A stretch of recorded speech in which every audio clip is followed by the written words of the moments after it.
यदि आप लॉ पढ़ना चाहते हैं तो कहीं और क्यों जाना। हमारे ऐप को डाउनलोड करें और लॉ पढ़ें।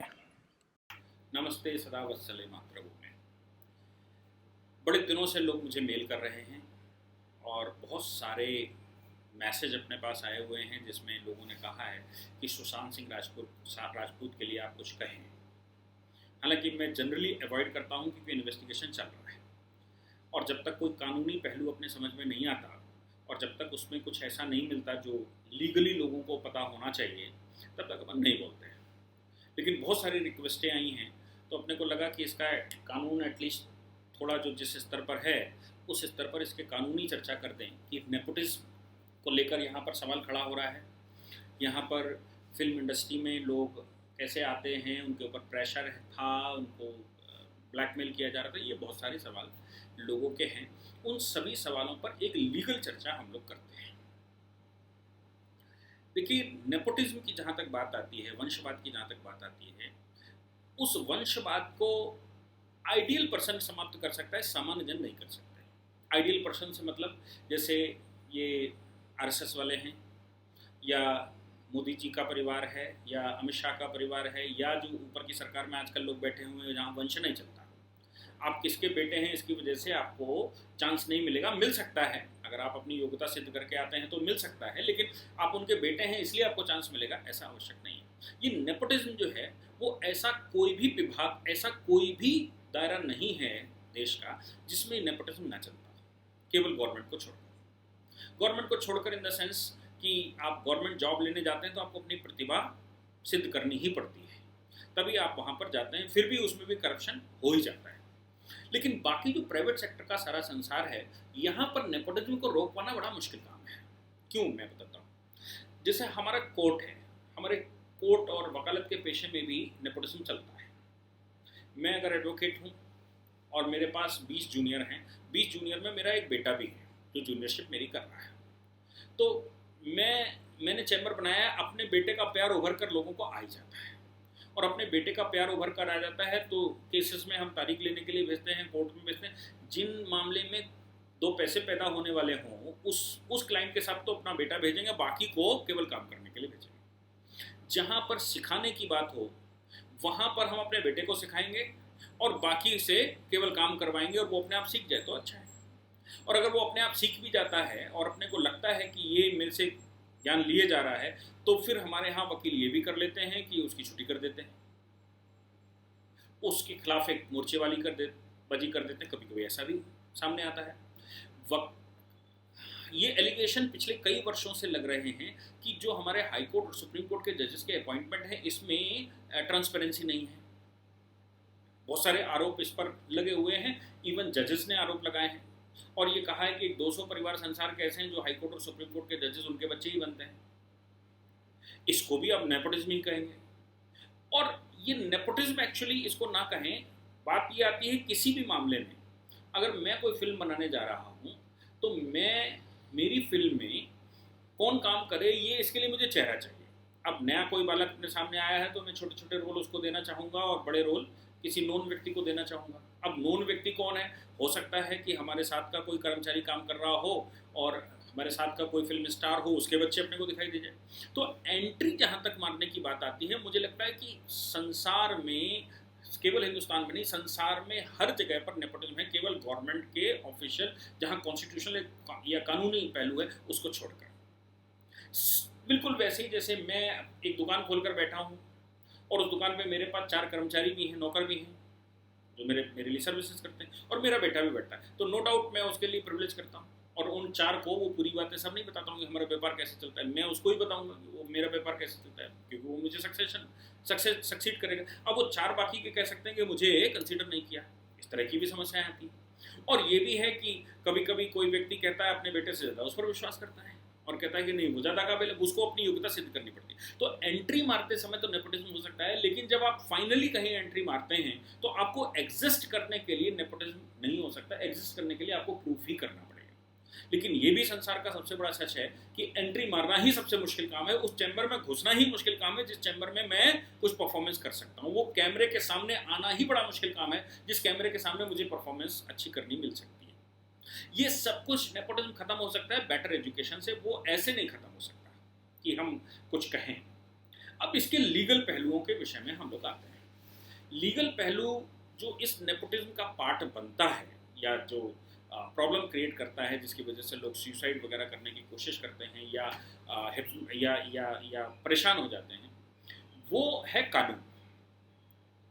क्योंकि कानूनन जहां कहीं भी आप जब कभी भी काम करने के लिए जाएंगे, कहीं भी, तो एक ओरल या लिखित कॉन्ट्रैक्ट होगा। भले ही ओरल कॉन्ट्रैक्ट कैसा होता है, मैं रिक्शे वाले के रिक्शे पर बैठा, मेरा कॉन्ट्रैक्ट हुआ, उसने कहा कि वहां इतने लेकर चलूंगा, इतने पैसे लूंगा। मैंने कहा ठीक है चल भाई। अब मैं उस रिक्शे पर, ऑटो रिक्शे पर आया, हमारा पहले कॉन्ट्रैक्ट हो गया, ये ओरल कॉन्ट्रैक्ट है। इस ओरल कॉन्ट्रैक्ट में जिस समय मैं वहां पहुंचा, कॉन्ट्रैक्ट उसने परफॉर्म कर दिया था, मुझे उसका पेमेंट करना था। अब इसी रिक्शे वाले के साथ हम बड़ा कॉन्ट्रैक्ट कर सकते हैं। बड़ा कॉन्ट्रैक्ट ये कि हर रोज हमको लेकर जाओगे और हर रोज छोड़ने आओगे, तो एक मंथली कॉन्ट्रैक्ट कर लिया। इसका हम ईयरली कॉन्ट्रैक्ट कर सकते हैं। इस कॉन्ट्रैक्ट में हम कंडीशनें डाल सकते हैं कि भाई 8 से 9 हमारे साथ ही तुम रहोगे, हमको छोड़ोगे, 8 से 9 मैं जाऊं या ना जाऊं, 8 से 9 आपको हमको टाइम देना है। और अगर इस 8 से 9 के बीच में आपने किसी और को सर्विसेज दी या कहीं और आपने कुछ काम किया, तो बॉन्ड ब्रेक कर जाएगा और आपको ये हर्जाना खर्जाना देना पड़ेगा। इसको कहते हैं बॉन्ड। हमारी स्टूडेंट लाइफ में हम सभी जो जो कंपनियों में पार्टिसिपेट करते हैं, जिनके यहाँ रोजगार मेले लगते हैं या जिनके यहाँ कंपनी आती हैं अपॉइंटमेंट के लिए, रिक्रूटमेंट कंपनियां आती हैं, वो सब कंपनियां फ्रेशर्स को जब लेती हैं तो उस समय कॉन्ट्रैक्ट साइन करवाती हैं, उसको हम बॉन्ड कहते हैं। ये कॉन्ट्रैक्ट एक्ट में इसके प्रावधान है। और कॉन्ट्रैक्ट एक्ट ये कहता है कि देखिए, ऐसा कोई भी कॉन्ट्रैक्ट नहीं हो सकता जो किसी को लीगल एक्सेस करने से रोकता हो, यानी कि कोर्ट जाने से रोकता हो, उसकी right to life and personal liberty को रोकता हो, उसके व्यापार करने के अधिकार को रोकता हो, या ऐसा कोई भी कॉन्ट्रैक्ट नहीं हो सकता। और अगर ऐसा कोई कॉन्ट्रैक्ट किया गया तो वो शुरू से शून्य है, या वो वेजर के आधार पर हो, तो ये सारे कॉन्ट्रैक्ट शून्य है। और जिसमें क्लैरिटी ना हो वो कॉन्ट्रैक्ट शून्य है। बिजनेस नहीं कर सकता, मैरिज नहीं कर सकता, तो टू रिस्ट्रेन द मैरिज, दूसरी शादी करने से रोकने वाला कॉन्ट्रैक्ट, बिजनेस करने से रोकने वाला कॉन्ट्रैक्ट, कोर्ट में जाने से रोकने वाला कॉन्ट्रैक्ट, जुआ, if and head and tail पर के बेस्ड कॉन्ट्रैक्ट, ये ऐसे कोई भी कॉन्ट्रैक्ट एग्जिस्ट नहीं करते, ये एग्रीमेंट वॉइड होते हैं। ऐसा सेक्शन 26, 27, 28, 29 और 30 ऑफ इंडियन कॉन्ट्रैक्ट एक्ट में दिया हुआ है। और इंडियन कॉन्ट्रैक्ट अंग्रेजों ने बनाया था 1872 में, पूरे वर्ल्ड में लगभग वही चलता है। अब बिजनेस करने से नहीं रोक सकता, फिर भी बॉन्ड साइन करवाते हैं, तो उसमें तमाम तरह के केस लॉस हैं, जिसमें ये कहा गया कि देखिए, सर्विसेज अगर आपने हायर की हैं, सर्विसेज हायर की हैं, तो जितने वर्ष के लिए आपने सर्विस हायर की है, उतने वर्ष तक अगर पार्टी कॉन्ट्रैक्ट तोड़ती है तो उसको बॉन्ड की कंडीशन के अनुसार उतने वर्ष तक काम नहीं करना। सपोज मैं कंपनी चलाता हूं जिसमें हम कुछ ऐसी चीज बनाते हैं जिसमें अपना कॉपीराइट होता है या जिसमें अपना पेटेंट होता है। अब हमने किसी एम्प्लॉय को हायर कर लिया, वो 6 महीने काम किया, उसने 6 महीने में सारी गणित अंदर कर जाकर चला गया और दूसरी कंपनी में काम करने लगा। तो हम क्या करेंगे, हम उसको हायर करते समय ये कहेंगे कम से कम 5 साल तक काम करना पड़ेगा। बीइंग ए फ्रेशर हम आपको काम दे रहे हैं, 5 साल तक काम करना पड़ेगा। हमारे पास से काम छोड़ने, 5 साल के काम छोड़ने के बाद भी 2 वर्ष तक हमारी फील्ड के किसी भी कंपनी में काम नहीं कर सकते, या आप अपनी कंपनी नहीं खोल सकते। ऐसा एक बॉन्ड साइन करवा लेगा। और अगर इसके बीच में छोड़कर जाता है तो वो कहता है कि ये सर्विस जो है आपके, जिस समय आपने जॉब छोड़ा, बीच में छोड़ दिया, तो जितने साल का मेरा बॉन्ड है उतने वर्ष तक आप ये काम नहीं कर सकते, बाकी कुछ भी कर सकते हैं। कोर्ट उसको वेरीफाई भी करता है, तमाम तरह के कोर्ट के जजमेंट आए, उन्होंने कहा बात भी ठीक है भाई, कि क्योंकि किसी ने रिसर्च वर्क किया, R&D की है, रिसर्च डेवलपमेंट किया है, बहुत इन्वेस्टमेंट किया है, उसकी बातें सब बाहर चली जाएंगी, इसलिए इस तरह के बॉन्ड सही है। अब ये ही बात आप फिल्म में ले चलिए कि एक तो यह है कि हमारा इंडिविजुअल एक फिल्म का कॉन्ट्रैक्ट हुआ, बड़े स्टार जब आप बन जाएंगे तो एक फिल्म का कॉन्ट्रैक्ट किया, आपकी हमारी नमस्ते हो गई, आपकी फिल्म चले ना चले अपने से कोई लेना देना नहीं। और जब आप बड़े स्टार्स फेमिलियर फैमिली से आते हैं तो आपको इस तरह से चीट नहीं किया जा सकता, आप उस फिल्म को करिए, चले जाइए। दूसरा बनता है कि हम नए स्टार हैं, और नए स्टार होने की वजह से मैं किसी कंपनी के पास गया, किसी ऑर्गेनाइजेशन के पास गया और उन्होंने कहा हमको काम दीजिए। उनको हमें टैलेंट तो दिखा, लेकिन उसको ये मालूम है कि इस टैलेंट को निखारने के लिए अपने को बहुत सारा पैसा समाज में छोड़ना पड़ेगा, बहुत इन्वेस्टमेंट करना पड़ेगा, तब ये फिल्म चलेगी। तो मेरे ऊपर कोई क्यों पैसा खर्च करे, क्योंकि मेरी गुडविल भी पैसा है। बड़े स्टार की गुडविल अपने आप में फिल्म को चलाती है, उसको पब्लिसिटी की कम जरूरत पड़ती है। जो नया स्टार आता है उसको पब्लिसिटी की बहुत ज़्यादा जरूरत पड़ती है, भले ही बहुत अच्छी फिल्म बनी। अब पब्लिसिटी की बहुत ज़्यादा जरूरत पड़ेगी तो इन्वेस्टमेंट कौन करेगा, वो तो प्रोड्यूसर ही करेगा। तो प्रोड्यूसर अगर इन्वेस्टमेंट हमारे ऊपर करेगा तो फिर हमारे साथ कॉन्ट्रैक्ट साइन करेगा, और कॉन्ट्रैक्ट बॉन्ड साइन करवा लिया। उसने कहा कि देखिए कम से कम 3 साल तक या 4 साल तक या 5 साल तक आपको हमारे प्रोडक्शन हाउस के साथ ही काम करना पड़ेगा, और ये हम मिनिमम सैलरी आपको देंगे। तो कुछ ये जो आजकल टीवी चैनल्स पर चलता है नाटक जिसको हम कहते हैं सीरियल, इसमें तो वो साइन करवा लेती है कंपनी। एकता कपूर की बात पीछे चर्चा में आई है, वो साइन करवा लेते हैं कि तो भाई हम आपको वो देंगे, लेकिन हम आपको सैलरी देंगे 25,000 रुपये महीने, 50,000 रुपये महीने, 1 लाख रुपये महीने, 2 लाख रुपये, जो भी उनका तय हो जाता है। अब 2 लाख रुपये महीने में 8 घंटे 10 घंटे आपको हमको देने हैं। 10 घंटे में हम करवाएं ना करवाएं, क्या करवाएं, ये मेरी हेडक है। आपको ये सैलरी मंथली जाएगी। अब उस पर हमने 1 सीरियल 2 सीरियल 3 सीरियल्स में उससे काम करवाया। 8 घंटे हमने काम करवाना था या 10 घंटे काम करवाना था, वो हमने काम करवा कर उसको छोड़ दिया। अब वो छोड़ना चाहता है, जिस समय वो स्टार बन गया, उसकी पब्लिसिटी आ गई, इसलिए वो छोड़ना चाहता है, क्योंकि अब उसके पास अच्छे ऑफर आने लगे। उन लोगों के ऑफर आने लगे जो अब मेरी बनी हुई गुडविल को कैश करवाना चाहते हैं, क्योंकि अब मेरी गुडविल उसकी फिल्म चलाने वाली है। पहले जब मैं आया था तो गुडविल मेरे पास नहीं थी, मेरी गुडविल किसी ने बनाई, उसने इन्वेस्टमेंट किया। तो जो गुडविल बनाने का पैसा है वो भी तो मेरे ही द्वारा कमाया गया पैसा है ना, वो खर्च करेगा, इसलिए मुझे कम सैलरी देता, लेकर जाता है। और बाद में जब मेरी गुडविल बन गई तो दूसरे लोग मेरी गुडविल को कैश करवाने के लिए आएंगे। और कॉन्ट्रैक्ट एक्ट के अनुसार सेक्शन 25 में गुडविल जो है वो, और सेक्शन 26 में गुडविल सेल की जा सकती है, किसी भी व्यक्ति की, किसी कंपनी की गुडविल सेल की जा सकती है। हमारे सामने इलस्ट्रेशन है वर्लपूल और कैलमिनेटर ने अपनी गुडविल 5 साल के लिए वर्लपूल को बेच दी थी। कैलमिनेटर आज भी उठकर खड़ा नहीं हो पाया, तब से सिर्फ गुडविल बेची थी। प्रोडक्ट वो बनाते थे, प्रोडक्ट की मार्केटिंग वो कर सकते थे, लेकिन वो कैलमिनेटर शब्द इस्तेमाल नहीं कर सकते थे, वर्लपूल वाले शब्द इस्तेमाल करते थे। नाउ कैलमिनेटर बिकम्स वर्लपूल, ऐसा अगर किसी को याद होगा पुराना तो। ऐसे तो गुडविल भी बेची जाती, करोड़ों रुपए की गुडविल होती है। एक वेबसाइट आप बनाते हैं, उस वेबसाइट पर काम कुछ नहीं होता, वेब डेवलपर होते हैं जो 50,000 रुपये महीने लेते हैं, लेकिन वो वेबसाइट बिकती है अरबों रुपए में। एक किताब आपने एक बार लिखी थी और वो बुक मार्केट में चल रही है, लेकिन वो पब्लिकेशन हाउस बिकता है 300 400 500 करोड़ में। 10 किताबें हैं उसके पास केवल, क्योंकि उसकी गुडविल बन चुकी है, तो गुडविल सेल होती है। तो अब जो मेरी गुडविल को कैश करवाने वाले हैं वो नो डाउट हमें ज़्यादा पैसा ऑफर करेंगे। ज़्यादा पैसा ऑफर करेंगे तो नो डाउट हम, पिछला वाला कोई भी चाहेगा कि हमें प्रोग्रेस हो तो पिछले वाले को छोड़कर नए को लेकर जाएगा, लेकिन पिछले वाले के साथ बॉन्ड रखा हुआ है। अब उस बॉन्ड को अगर मैं तोड़ूंगा तो जाहिर सी बात है कि मेरे खिलाफ लीगल एक्शन होगा, और दूसरे जो लोग और भी उसी प्रकार के काम में हैं, बॉन्ड साइन करवाते हैं, वो सब मेरे खिलाफ हो जाएंगे। भाई ये तो बॉन्ड तोड़कर जाता है। मुझे याद है कुमार शानू जी का अभी 2-3 दिन पहले किसी से इंटरव्यू भी चल रहा था, मुझे याद है कुमार शानू जी का एक कॉन्ट्रैक्ट हुआ करता था टी सीरीज के साथ, और कुमार शानू जी को टी सीरीज लेकर आई थी। टी सीरीज ने बहुत सारे, अनुराग पोटवाल, कुमार शानू, बहुत सारे कलाकारों को, सिंगर्स को उस समय चांस दिया था। डबिंग करते थे वो, किशोर कुमार की, मोहम्मद रफ़ी की, अलग अलग, और डबिंग करके वो सेम गाना चलाते थे, राइट खरीदते थे, डबिंग करते थे दूसरे सिंगर के द्वारा के साथ, उसका म्यूजिक कुछ थोड़ा बहुत चेंज करते थे और फिर उसको बजाते थे, और मार्केट बहुत अच्छी पकड़ रखी थी। कुमार शानू जब नए नए आए होंगे तब उनके पास कुछ नहीं था, बाद में उनकी गुडविल बन गई।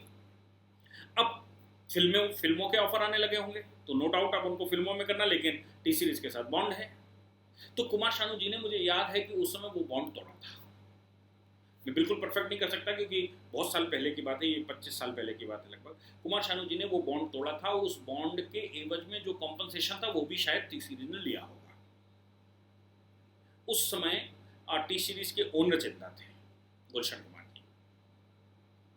तो ये जो है ना, ये एक बिजनेस गेम है। अब इसमें हो क्या सकता है, क्या होना चाहिए? वो होना ये चाहिए कि गवर्नमेंट कानून में परिवर्तन कर दे और कहे 2 साल से ज्यादा बॉन्ड नहीं हो सकता।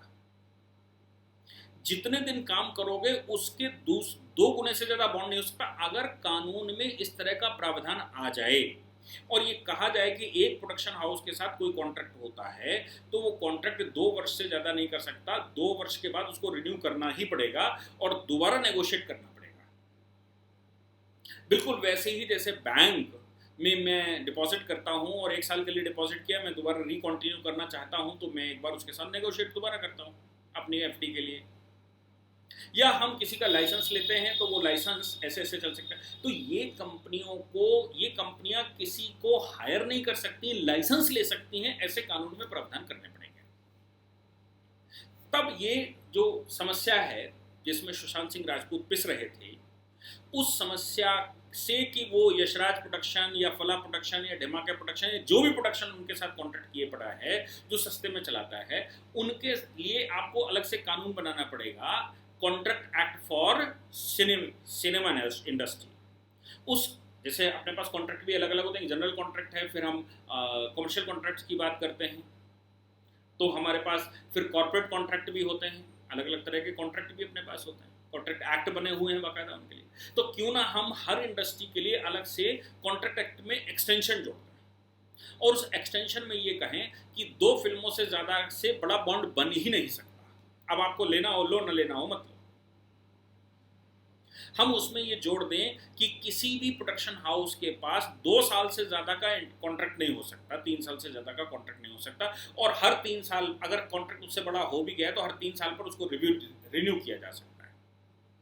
और बॉन्ड में इतने पैसे से ज़्यादा जो कॉन्ट्रैक्ट का अमाउंट है, सपोज हमें उसने 50,000 रुपये महीने पर रखा तो वो ये कह सकता है कि इसके 10 गुने से ज़्यादा का बॉन्ड प्राइस भी नहीं हो सकता, इसका पेनल्टी नहीं हो सकती।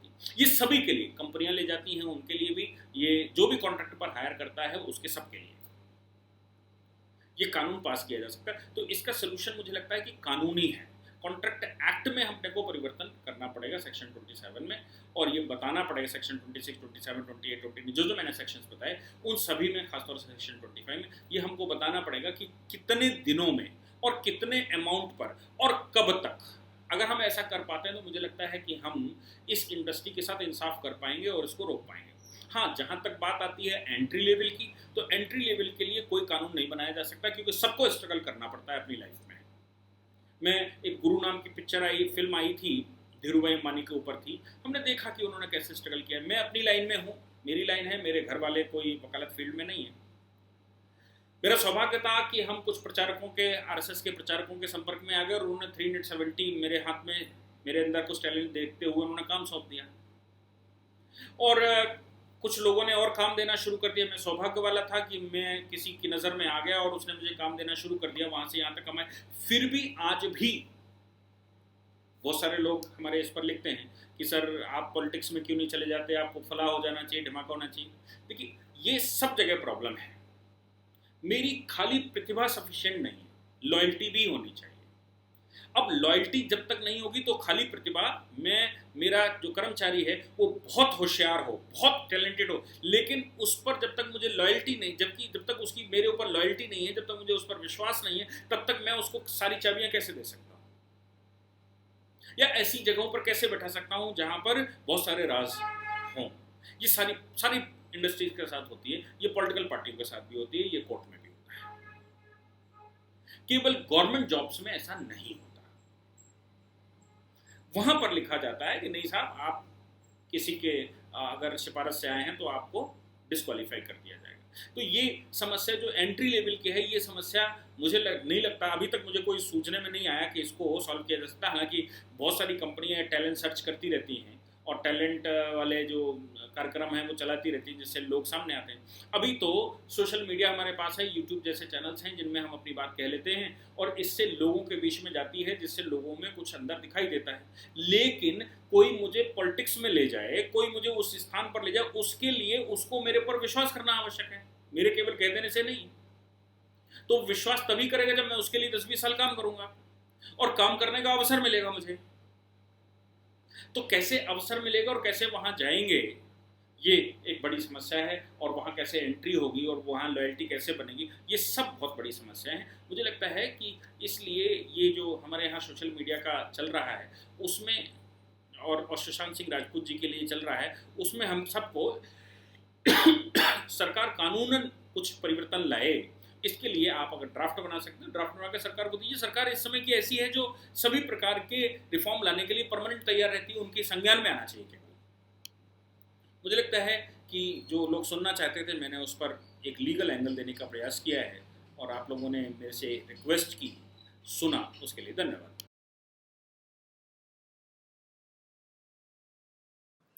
इस पूरी ऑर्गेनाइजेशन को चलाने के लिए आप नीचे डिस्क्रिप्शन से हमारे ऐप को डाउनलोड कर सकते हैं, जिससे कि लॉ स्टूडेंट्स को, लॉयर्स को और आम आदमी जो लॉ जानना चाहता है वो पेड प्लस फ्री क्लासेस का लाभ ले सकता है।